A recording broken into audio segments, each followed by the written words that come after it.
Hello everyone, welcome back to my video. इसके सारे episodes almost 2 घंटे के आसपास है, जिसके चक्कर में मुझे थोड़ा थोड़ा ब्रेक करके वीडियो बनाना पड़ रहा है। तो प्लीज़ गाइस आप लोग इतना समझ लेना।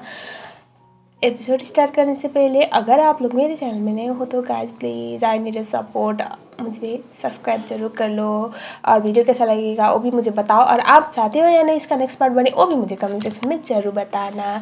हमने देखा था खोंकाई, जिसको प्रापा से प्यार तो बिल्कुल भी नहीं था, लेकिन वो ये भी बर्दाश्त नहीं कर पा रहा था कि उसकी वाइफ यानी कि उसकी वेडेड वाइफ किसी और के साथ बात करे। ऐसा ही कुछ चल रहा था लास्ट पार्ट तक। अभी वाले पार्ट की स्टार्टिंग में ब्रोंग आती है खोंकाई के रूम में। यहाँ पर प्रापा ऑलरेडी थी। यहाँ पर ब्रोंग ने ऐसा दिखाने की ट्राई कर रही थी कि यहाँ पर आते रहना तो मेरे लिए कोई नई बात नहीं है। प्रापा बोलते कि इट्स ओके, तुम उसके पास्ट हो और यहाँ पर आके तुम्हारी पुरानी यादें ताज़े होती हैं, मुझे पता है। और पास्ट तो पास्ट ही होता है, उसकी वाइफ तो मैं हूँ। ठीक है, तुम्हें टाइम लगेगा, यहाँ पर आ सकती हो, ऐसे मैंने कोई रोक रखा नहीं है, तुम्हें ऐसा वो बोल देती है। तभी खोंकाई आता है। खोंकाई यहाँ पर ब्रोंग से पूछता था कि तुम यहाँ पर क्या कर रहे हो। खोंकाई को देखने के बाद यहाँ पर ब्रोंग ने ड्रामा करने लग जाती है। लाइक मैं यहाँ पर जो मीडिया में चल रहा था ना उसको सॉर्ट आउट करने के लिए पापा की हेल्प लेने आई थी, लेकिन मुझे नहीं लगता वो मेरी हेल्प करेगी। ये सुनने के बाद ना खोंकाई, मैंने बोला ना ये बंदा ना इसके दिमाग पे गोबर ही भरा हुआ है। तो वो उसके बाद ये सुनने के बाद खोंकाई पे गुस्सा करता है, पेपाई पे गुस्सा करता है और वो उसे सुनाने लग जाता है। यहाँ पर बेचारी कुछ बोलती, वो उसकी कोई भी बातें नहीं सुनता। नेक्स्ट सीन में दिखाया जाता है खोंकाई की मॉम चाहती थी कि प्रापाई को उनका बेटा हनीमून पे ले जाए, लाइक 1 वीक के छुट्टी में। और यहाँ पर सब लोग ना शॉक हो जाते हैं सुनने के बाद। इवन प्रापाई, कौन सा उसे उसके साथ जाना था, उसने तो शादी बस अपने पेरेंट्स के लिए किया था। नेक्स्ट सीन में दिखाया जाता है प्रापाई बाहर काम के लिए गई हुई होती है और यहाँ पर खोंकाई बहुत बेचैन था। लाइक होता है ना, देखो आसपास थी नहीं बंदी तो उसे अब ना तो परेशान कर सकता था, और उसे ना बहुत गुस्सा आ रहा था कि गई कहाँ, किसी लड़के के साथ तो नहीं ना, ऐसा सोच के परेशान हो रहा था। साथ में जब लॉयर अंकल ये बोलते कि खोंकाई को प्रापाई बहुत फेमस है और मतलब वो इतनी खूबसूरत है और बहुत टैलेंटेड है, तो सब लोग उसकी टैलेंट की कदर करते हैं। ये सुनने के बाद तो वो तो पागल ही हो जाता है, लाइक कहीं किसी के साथ गई तो नहीं है ना ये सोच के। और उसके बाद हमें दिखाया जाता है नेक्स्ट सीन। यहाँ पर बेन खोंकाई के घर पे आता है। एक्चुअली वो प्रापाई से मिलने के लिए आया हुआ था। खोंकाई उसे देख लेता है और उसे तो पता है ना ये कौन है। और उसके बाद यहाँ पर बेन ना बस इतना बोलता है कि तुम बहुत लकी हो, तुम्हें प्रापाई मिली है। तो एक दिन तुम भी समझ पाओगे कि मैं प्रापाई से मूव ऑन क्यों कर नहीं पा रहा हूँ। मेरी किस्मत इतनी अच्छी थी नहीं वो मुझे मिल पाए, लेकिन तुम्हें उस दिन एक दिन उसकी कदर जरूर होगी, ऐसा वो बोल देता है। ये सब सुनने के बाद वो सोचता है कि ये क्या बोल रहा है। और यहाँ पर बेन ये भी बोलता है कि उसने बस मेरे अच्छे के लिए तुमसे शादी की है और ये बात तुम अभी समझ नहीं पाओगे, ऐसा भी वो बोल देता है। एंड खोंकाई वास्ता कि क्या चल रहा है उसे सच्ची में कुछ भी समझ में नहीं आता। हमें दिखाया जाता है प्रापाई घर पे वापस आती है। घर पे वापस आने के बाद ऑब्वियसली जो खोंकाई था ऊपर विंडो से देख रहा था कि वायु उसे छोड़ने के लिए आया हुआ था और बंदे की जलन के मारे ना सिटी बिटी गोल हो रही थी। ऊपर आने के बाद यहाँ पर खोंकाई बहुत गुस्सा करता है और उसे बोल रहा था कि तुम्हें छोड़ने कोई और आता है, लेने कोई और आता है, मतलब तुम कितनी ज़्यादा डिमांड पे हो, बस मेरे साथ ऐसा क्यों कर रही हो, मैं तुम्हारा हस्बैंड हूँ और तुम सारी दुनिया भर के मर्दों के साथ घूम रहे हो, बोल के उसे गुस्सा करता है और उसके साथ बदतमीजी करने की ट्राई करता है। मतलब वो होता है ना गुस्सा वाला और जेलसी वाला। यहाँ पर पापा उसे बोले थे कि हटो यहाँ से, लेकिन वो मान ही नहीं रहा था। यहाँ पर खोंकाई की मॉम, उन्हें ना डर लग रहा था कहीं पापा के साथ कुछ उल्टा पुल्टा तो नहीं हो गया ना, मतलब उसका बेटा कितना चड़का हुआ है उन्हें तो पता है ना, बेवकूफ़ गोबर भरा हुआ दिमाग। सो वो लोग भागते हुए जाते हैं, लेकिन वहाँ पर जाने के बाद बहुत फनी सिचुएशन बन जाता है। तब तक पापाई खोंकाई का सर वो उसको वॉच ग्लास से फोड़ चुकी थी और यहाँ पर खोंकाई था जमीन पे पड़ा हुआ और वो अपना सर पकड़ रहा था। पापाई बहुत कंफ्यूज थी, डरी हुई थी वो ना है ना।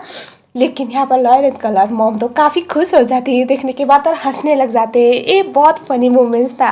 और उसके बाद डाइनिंग टेबल पे लॉयर अंकल अभी भी खोंकाई अपने सर पकड़ रहा था, तो उसे पूछते हैं कि एक बात बताओ, पहले तुम मसाज लोगे या फिर खाना खा के मसाज लोगे। ये सुनने के बाद खोंकाई ना गुस्सा करता है, मतलब उससे ना इट्स लाइक मेरी तो कोई इज्जत ही नहीं है ऐसा फील होता है उससे, क्योंकि घर उसका था लेकिन सब लोग तो प्रापाई के पीछे पड़े हुए थे, प्रापाई को सपोर्ट कर रहे थे इसी चक्कर में। और उसके बाद नेक्स्ट में दिखाया जाता है यहाँ पर प्रापाई को बेन कॉल करता है और उसे बहुत प्रॉपरली बात कर रही थी कि तुम अपनी लाइफ में मूव ऑन हो जाओ, तुम्हारी वाइफ है, प्लीज़ मुझे कॉल मत करो, हम दोनों दोस्त हो सकते हैं लेकिन इसके अलावा कुछ नहीं। बेन उसे बहुत अच्छे से बात कर रहा था और बेन की बात ऐसे लग रहा था कि वो अभी भी प्रापाई से मूव ऑन नहीं कर पाया था।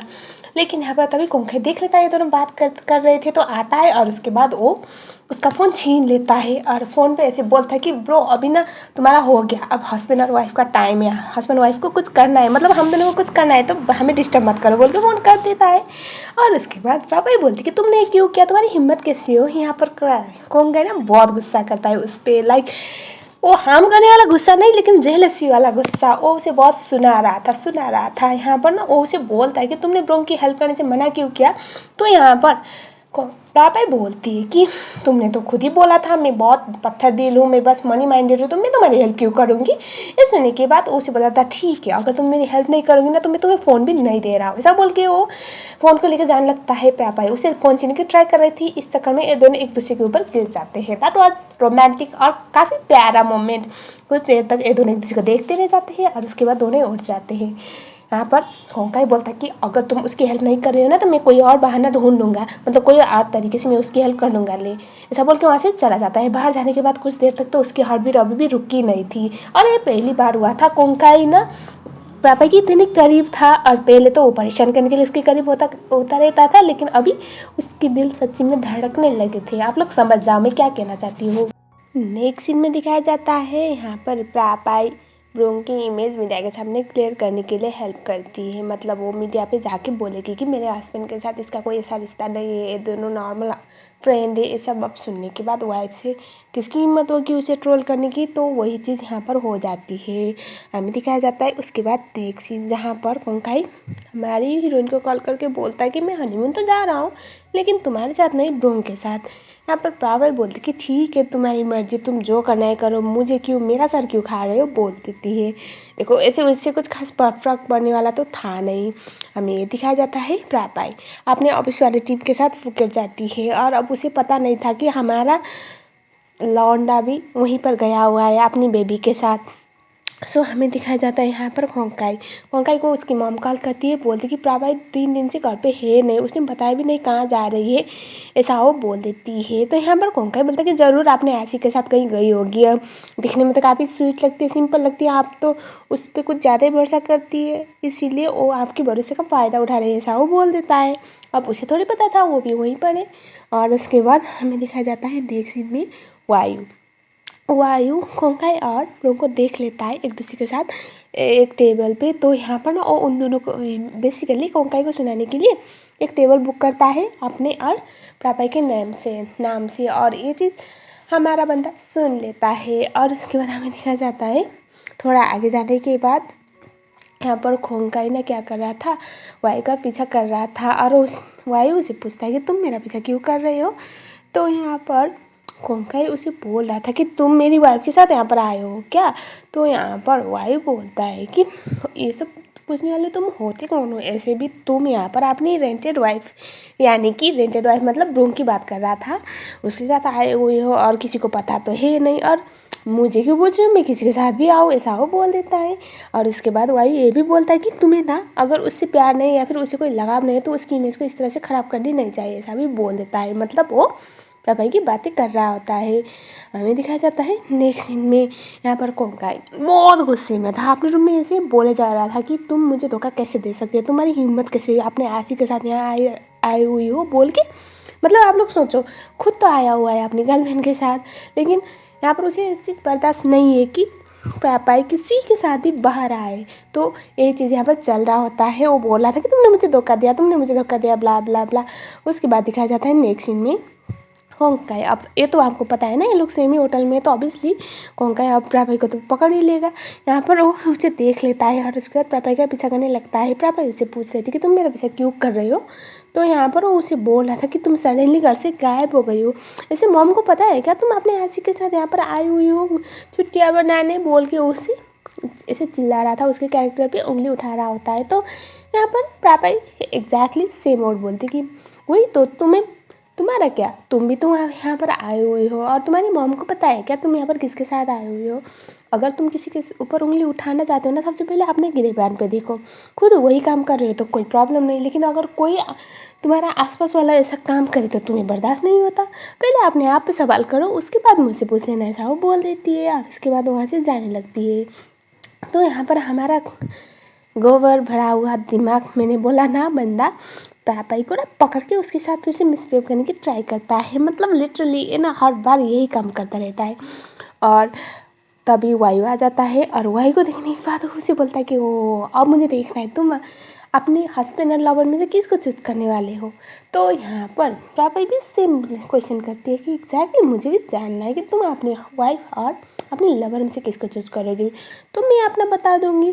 तो उसके बाद यहाँ पर वो उसके पीछे फिर जाने वाला था। तो यहाँ पर पापाई बोलते कि मुझे पता है तुम किसको चूज करोगे और मुझे तुमसे कोई एक्सपेक्टेशन तो है नहीं, लेकिन एक बात याद रखना, अगर तुम मेरा पीछा करोगी ना तो मुझे लगेगा कि तुमने मुझे चूज किया है। और ऐसा बोल देती है और उसके बाद वायु और पापाई वहाँ से चले जाते हैं। और हमें दिखा जाता है ये इतनी आसान से हार थोड़ी मानने वाला था, तो उसके पीछे पीछे जाता है और यहाँ पर पापाई को से आपने खींच के ना ये बोला था कि चलो मेरे साथ, तो वापस कर। तब यहाँ पर वो मान नहीं रही थी। तो यहाँ पर वो बोल रही थी कि तुम्हारा दिमाग ख़राब हो गया है, तुम कैसे बर्ताव कर रहे हो। तो यहाँ पर वही बोलता कि अरे रहने दो ना, इसे थोड़ी पता है, इसे तो ऐसा लगता है कि अगर इसने कहीं कोई टेरिटरी मतलब होता है ना, कोई इलाके पे सुसु कर दिया तो वो टेरिटरी इसका हो गया। और ये हरकतें तुम्हारे साथ ये नहीं कर सकता है, इसे थोड़ी पता है, इसके पास इतनी अकल होती तो ऐसा थोड़ी करता, बोल देता है वायु, जो काफ़ी सैवेज वाला था। और उसके बाद ये सुनने के बाद वो उसे बोलता है कि तुमने मुझे कुत्ता कहा। तो वायु बोलता है कि अब वो उसमें बोलने की क्या ज़रूरत है, तुम्हारी हरकत ही ऐसी है, बोल देता है। और उसके बाद वो उसे एक पंच मार देता है। और उसके बाद यहाँ पर वो हमारी पापाई को लेकर जाने लगता है। लेकिन इसी टाइम पे ब्रोंग आ जाती है और ब्रोंग और कोंगाई का बाबू सोना चल रहा था। मतलब ऐसा दिखा रहा था कि हाँ मैं तो इसके साथ आया हूँ और मुझे कुछ खास फर्क नहीं पड़ता, मेरी बेबी तो मेरे साथ है, ऐसा बोल, मतलब ऐसा दिखा रहा था टोटली सबके सामने। यहाँ पर तो पापाई के ऑफिस वाले भी थे, लेकिन यहाँ पर एक गाय चल रहा होता है। यहाँ पर पापाई को कुछ खास फर्क पड़ नहीं रहा था, वो बस यहाँ से जाने लगती है और ये बोलती है कि तुम ना जितने ज़्यादा घटिया, उससे भी आज मुझे ख़राब लगे और मैंने कभी एक्सपेक्ट किया नहीं था, ऐसे मैंने बहुत बड़ी गलती की तुमसे शादी करके। तो अब उसका सारा हर्जाना तो मुझे भुगतना पड़ेगा ना, कोई प्रॉब्लम नहीं, मैं वो भुगत लूँगी, ऐसे भी मैंने तुमसे शादी करके इतनी बड़ी पाप कर ही लिया है, बोल के वहाँ से जाने लगती है। तो यहाँ पर कोंखाई बोलता है कि तुम अपने बॉयफ्रेंड को यहाँ पर लेके आई हो और अपनी गलतियों को ऐसे ढकने के लिए मुझे ऐसे सार्कास्टिक होकर आंसर कर रही हो, बोल के उससे गुस्सा कर रहा था।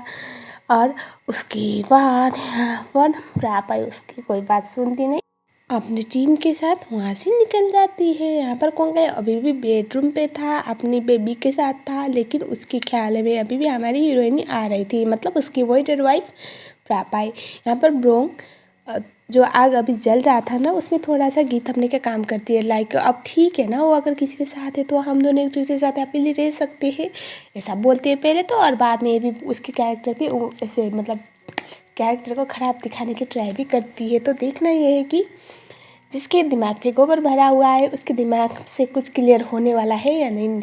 तो मिलते हैं नेक्स्ट एपिसोड में। आपको मेरी वीडियो कैसा लग रहा है प्लीज़ आप लोग बताना ज़रूर। चैनल में नए हो तो चैनल को सब्सक्राइब ज़रूर कर लेना। मिलते हैं नेक्स्ट वीडियो में, तब तक के लिए थैंक्स फॉर वॉचिंग।